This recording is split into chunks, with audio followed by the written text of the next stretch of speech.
پچھلے جمعے میں نے یہ بات کی تھی اور اس جمعے اتفاق سے وہ حادثہ بھی ہو گیا. ایک جمعے کے اندر وہ صدف نہیں اینکر سب کو معلوم ہے, آپ کو بہت ترس آیا. اس کے کچھ ماضی کے جو انٹرویو یا کیا ان کے تاثرات اس نے جو اپنے بیان کیے وہ صحافت کے شعبے سے وابستہ تھی, بہت ترس آیا ان پر. اللہ تعالیٰ ان کی بخشش فرمائے, محفوظ فرمائے.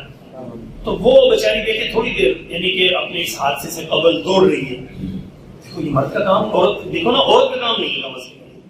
ہزاروں کا مجموعہ ہے, وہ بیچاری کس لیے دوڑ رہی ہے؟ اپنی روزی کے لیے دوڑ رہی ہے, دوڑ لگا رہی ہے. کس طرح کی میں کنٹینر پر چڑھ جاؤں, میں انٹرویو دوبارہ کر لوں اور جہاں پھر ان کے پیسے زیادہ لگ جائیں آٹومیٹکلی نہیں ہوتا ہے.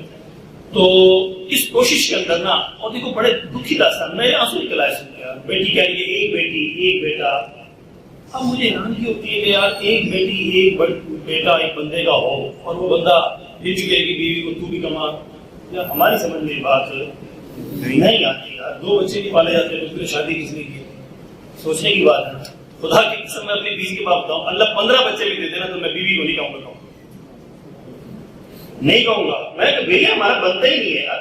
ہمارے والد نے ایسے کیے ماشاء اللہ, اتنی بچوں کی تعداد آخری دم تک یعنی کہ کوئی ہمیں یاد آتا ہے کہ ہماری امی جان کو کہا کہ جی ہاں بس ہو گیا, ہم تو بھی کما گئے لیا سویرے جی. اتنے بچوں کے ساتھ ٹھاٹ سے زندگی گزاری. اللہ کیونکہ میں نے آپ کو بتایا تھا نا کہ مرد کی کمائی میں برکت, مرد کی مشقت میں برکت رکھی ہے, تو آپ کیوں بوجھ اس پر ڈال دیں؟ تو یہ بوجھ ڈالا. اس کی رشتہ دار خاتون تھی, وہ بتا رہی ہے کہ بھی وہ بیچاری وہ کہہ رہی ہے کہ اب میں تھک گئی, اب میں تھک گئی. بھائی میں وہ سن کے فوراً میں نے کہا کہ تھکنا تو تھا, کیوں تیری فطرت میں چیز نہیں, وہ کام سے نہیں, وہ اپنی فطرت کو کچل رہی تھی کیونکہ اللہ نے اس کی فطرت میں یہ کمانا دوڑنا نہیں رکھا تھا. تو فطرت کے گزرنے میں تو انسان تھکتا ہی ہے. میرے ایسی دوستوں آپ سیدھی سی بات ہے یار, آپ ایک ٹرالے کا کام آپ ایک گاڑی سے ہونڈا سیوی سے لے لیں گے؟ نہیں لے سکتے نا. ایک ٹرالا ہے جس کام کے لیے بنا گیا, ٹھیک ہے نا جی. اور آپ کو یہ ہونڈا سیوی بڑی مہنگی ہوگی جی, 60 لاکھ کی 70 لاکھ کی گاڑی ہے, اس پہ بھی تو کچھ ڈالو نا کچھ کہ یہ بھی تو کھاد کی گولیاں لوڈ کر کے لاہور جائے. تو ایمانداری سے بتائیے کہ وہ 70 لاکھ کی گاڑی لاہور آپ کی ہونڈا سیوی کا پلیٹ فارم میں بھی آپ اس کے اوپر 100 بوری لوڈ کر دو, چلے گی؟ ایمانداری سے بتانا یہ مثال سمجھ میں آ رہی ہے بات. وہ اگرچہ کتنی مہنگی ہے لیکن اس کے اندر ایک نزاکت رکھی ہے اس گاڑی میں. وہ ایک لگژری گاڑی بنائی ہے کہ آپ کو 4 بندوں کو راحت, اس میں 5واں بھی بیٹھے گا نا, وہ کہے گی میرے پہ ایکسٹرا موڈ ڈالا ہے, یہ جاتی ہے, چلو چل لے چلتی ہوں. وہ یوں گئے ہونڈا سیوی کے اندر سے وہ بنائی 4 کی کیپیسٹی کے لیے کہ 4 لوگ ایزی بیٹھے اور ڈیگی میں کچھ سامان رکھے اور چل پڑے اپنے سفر پر. آپ اس پر 100 بوریاں لوڈ کرو گے تو وہ کیا اس کا حشر ہوگا؟ ٹرالا بنائے اس کام کے لیے, اس پہ آپ 200 بھی لوڈ کر دو, اس پہ آپ 500 بوری لوڈ کر دو. بات جانا جی, اور وہ لے کے اپنی منزل پہ رواں دواں ہے. سمجھ رہے تھے عزیز دوستوں؟ اسی طرح میں آپ کو مثال دیتا ہوں, جو کام مرد کا اللہ نے بنایا وہ کام عورت سے لوگے تو اس کی فطرت کو کچلنے کے برابر ہوگا. کہ آپ نے ظلم کیا, انگریز نے ظلم کیا اس پہ, ہم نے راحت دی, ہم نے اس کو. ہمارا یہ IT کا اسٹوڈنٹ تھا مجھے اس نے بتایا آسٹریلیا میں گاڑی اوبر چلاتا تھا, تو اس نے کہا سر ایک دن میں رات کو, کیونکہ وہ پڑھنے بھی گیا تھا, اوبر بھی چلاتا تھا, پیٹرول پمپ پہ جاب بھی کرتا تھا, تو ایک بندہ ہے نا کتنے کام کر سکتا ہے. تو وہ کہہ رہے کہ میں نے رات کو ایئرپورٹ سے لیا ایک لڑکی کو, اس کو گھر چھوڑنا تھا, جیسے وہ گاڑی ظاہر اسی کام کے لیے چلتی ہے ٹیکسی. تو اس نے کہا وہ بیٹھ گئی میرے ساتھ فرنٹ سیٹ پہ, لڑکی تھی غیر مسلم تھی. تو وہ کہتے جی سفر لمبا تھا, میں نے کہا نیند آ جائے, تو میں نے اس سے بات چیت شروع کر دی. تو دوران گفتگو میں نے اس کو جو اس نے اسلامی بھی نہیں کہا, صرف پاکستانی کلچر بتایا کہ ہمارے پاکستان میں لڑکیاں اتنے مزے سے گھروں میں رہتی ہیں, سارا بوجھ ابا جی اٹھاتے ہیں, چاہے بیٹیاں 4 ہو 5 ہو 7 ہو 9 بھی ہوتی ہیں ہمارے یہاں. اتنی بیٹیوں کا بوجھ اکیلا باپ اٹھا رہا ہے, بڑے فخر سے اٹھاتا ہے کہ میں اپنی بچوں کی پرورش کر رہا ہوں. وہ کہتے ہیں جب بڑی ہو جاتی ہے اس کو ڈھیروں سامان کے ساتھ اس کو رخصت, وہ لڑکی کو بتایا ساتھ والی جو اس کے ساتھ بیٹھے, تو وہ اس کو بتا رہا ہے. پھر جب اس کی شادی ہو جاتی ہے عزت کے ساتھ اس کو رخصت کیا جاتا ہے. جب پھر وہ ملنے کے لیے آتی ہے تو گھر میں کھانے پکتے ہیں, آج ہماری بیٹی ملنے آ رہی ہے. پھر بچے ہو جاتے ہیں, اس کے بچوں کو اٹھایا جاتا ہے, پیار دیا جاتا ہے, بچوں کو چیزیں دلوائی جاتی ہے, جاتے ہوئے کپڑے دیے جاتے ہیں. یعنی کہ زندگی میں پھر وہ جو بڑی ہو رہی ہوتی ہے, پھر وہ ماں جو بنی تھی پھر وہ نانی بن جاتی ہے, تو پھر اس کی اور عزت بڑھ جاتی ہے, دادی بن جاتی ہے, اور عزت بڑھی جاتی ہے کہ ان کے خیال کیے جاتے ہیں, ان کی رائے کا احترام کیے جاتے ہیں, ان سے مشورے لیے جاتے ہیں. وہ کہتا ہے لڑکا, وہ سیف لڑکا تھا, یہاں IT کا اسٹوڈنٹ تھا, تو وہ کہتا تھا کہ میں جب اس کی اسٹوری سنا رہا تھا نا, اس نے صرف پاکستانی کلچر کی, جانور ہمارا کلچر ہے, یہی اسٹوری سنائی ہے. کہہ رہا ہے اس لڑکی کی آنکھوں میں آنسو, جو آسٹریلین لڑکی تھی اس کی آنکھوں میں آنسو چل رہے تھے, اور وہ کہہ رہی تھی کہ تمہاری کاش کہ میں پاکستان میں پیدا ہوں. کہ تمہاری کتنی خوش نصیب لڑکی ہیں جن کو اتنا پروٹوکول دیا جاتا ہے گھر کے اندر.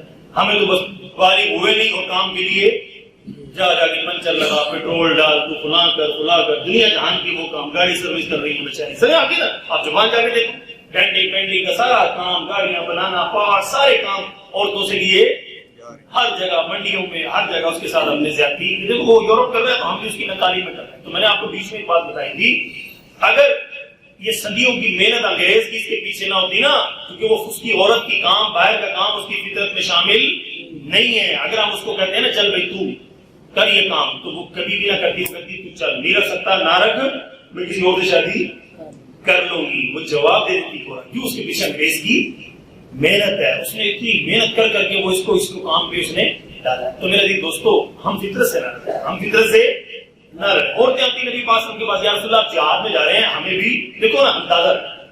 نبی پاک صلی اللہ علیہ وسلم ان کو جہاد میں بھی نہیں, ہم بڑے فخر سے چھوڑے ہو گئے انگریز نے جی وہ اس میں بھرتی کر لی ہے, فوج میں ہوتے ہیں تو ہم بھی فوج میں ہوتے, بس بھی ہمارے بندے مونگے ہیں, پھر پھر رہے ہاتھ رام بچا رہے, سوچنے کی بات ہے نا, ان کو بھرتی کرو. سیدھی سی بات بتا رہا ہوں نا جی, بندے مونگے ہمارے پاس, جن کاموں کے لیے ہم نے عورتیں ہائر کر رہے ہیں, یہ اس کے پیچھے ایک پوری سازش ہے. میں آپ کو ایک بات بتا دوں, ہمارے آئی ٹی کے اسٹوڈنٹ تھے, اتفاق سے یہ نالج بہت سی, یہ جو دوسری جگہ جاتے ہیں نا ملتے ہیں, وہ کوک میں لاہور, وہ مجھے ملے, کہنے لگے ایک بات بتاؤ آپ, کہتے ہم جس ادارے میں ہو نا اچھی پوسٹ پہ تھا وہ, اس نے کہا ہمیں کمپنی کی طرف سے آرڈر آیا ہے کہ یہ آج انٹرویو ہونے لڑکے لڑکیوں کے نا جاب کے لیے. وہ اس کے الفاظ تھے کہ ہم نے بس انٹرویو لینا فارمیلٹی کے لیے لڑکوں کا, جن بیچاروں نے ماں باپ نے پڑھا کے محنت کر کے اتنی اس کو ڈگریاں دلوائی ہیں, اور وہ کہہ رہے تھے کہ بھائی ان کو تم نے رکھنا نہیں ہے. صاف کہنا ہمیں آرڈر دیا گیا تھا, لڑکا قابل بھی ہو تو نہیں رکھنا, لڑکی قابل نہ بھی ہو تب بھی. اس کے پیچھے پوری لابی کام کر رہی ہے. وہ کہتا ہے ہمیں دکھ بھی آتا تھا کہ لڑکا میرٹ پہ آ رہا ہے, اس کا انٹرویو کر رہے ہیں, وہ میرٹ بنتا بھی ہے, اس کو نوکری دینا بنتی بھی ہے, لڑکی کا انٹرویو اس کا میرٹ نہیں بن رہا, وہ ہمارے سوالوں کا جواب نہیں دے رہی. وہ کہتے ہیں جی ہمیں لڑکا کراس کرنا چاہ رہے ہیں, ہم مجھ سے مسئلہ پوچھ رہا تھا کہ یہ میری نوکری جائز ہے, ہم یہ زیادتی, ہمیں اوپر سے آرڈر ہے لڑکے نہیں رکھنے, لڑکیاں رکھنی ہے. پوری کفار کی اس کے پیچھے انگریز بغیرت کی محنت ہے, چھوٹی موٹی محنت نہیں ہے کہ جسے پھر ساری خرابیاں جنم لیتی ہیں. کہ مرد بے روزگار ہو, جس کے اللہ نے روزگار جس کے ذمہ لگایا تھا کہ عورت کو روزگار کر دو, مرد کو بے روزگار کر دو, پھر سارا خاندانی سسٹم ٹوٹے گا. معاشرتی ہمیں آج نظر نہیں آ رہا, آگے جا کے نظر آئے گا, رزلٹ آگے نظر آئے گا. انگریز آج دیکھ رہا اس کا رزلٹ بھگت بھی رہا. تو میرے عزیز دوستو, جو میں یہ تو بات آپ کو میں نے بیچ کی بتائی نا کہ یہ واقعہ, تو وہ لڑکی جو آسٹریلیا والی آنسو باری ہے کاری کے میں کاش کے پاکستان میں, میں کہا ابھی تو ہم نے اس کو اسلامی ٹچ نہیں دیا, اسلامی کلچر بتاتے ہیں نا جو اس کے پورے حقوق تھے, تو وہ اور زیادہ ہوتی. وہ کہتی کاش کی میں مسلمان کی بیٹی ہوتی, وہ کہتی میں پاکستانی کاش کی ہوتی. اچھا اگلی بات, ایک تو میں نے یہ کر لی, تو بیچ کے اندر جو ایک واقعہ تھا بڑا اہم بتانا چاہ رہا تھا وہ بھول گیا. خیر اس نے کہا کہ جی پوری باطل کی سازش ہے کہ ہمیں جو آرڈر کیا گیا تھا لڑکے ریجیکٹ کری جاؤ, قابل ترین لڑکے ریجیکٹ. اچھا بتاؤ جب قابل لڑکا ریجیکٹ ہوگا تو اس کا کتنا دل ٹوٹے گا, اندر سے ارمان ٹوٹیں گے کہ یار میں نے تھوڑی اسٹڈی کے لیے مشقتیں اٹھائی ہیں, گھر چھوڑا, ہاسٹل لائف گزاری, گھر سے باہر وقت گزارا, محنتیں کر کے ٹاپ کیا, اور آج مجھے ریجیکٹ کیا جا رہا ہے, اور جو میں اتنا قابل تھا اور جو میرے سے آدھے درجے کو بھی نہیں پہنچتا, اس کے آپ نے کیا دے دی نوکری. تو بتاؤ پھر ایسے پھر یہ لڑکے پھر بیچارے ڈپریشن کا شکار ہوتے ہیں. جب محنت پہ پانی پھرتا اتنا حضرت بہت دکھ ہوتا ہے. ایک بندہ امتحان کے لیے بہت اچھی تیاری کرے اور نمبر نہ آئے نا, اس کا دل کا دکھ آپ کو نہیں پتا, جو بیتی ہے نا انہیں کو پتا ہوتا ہے.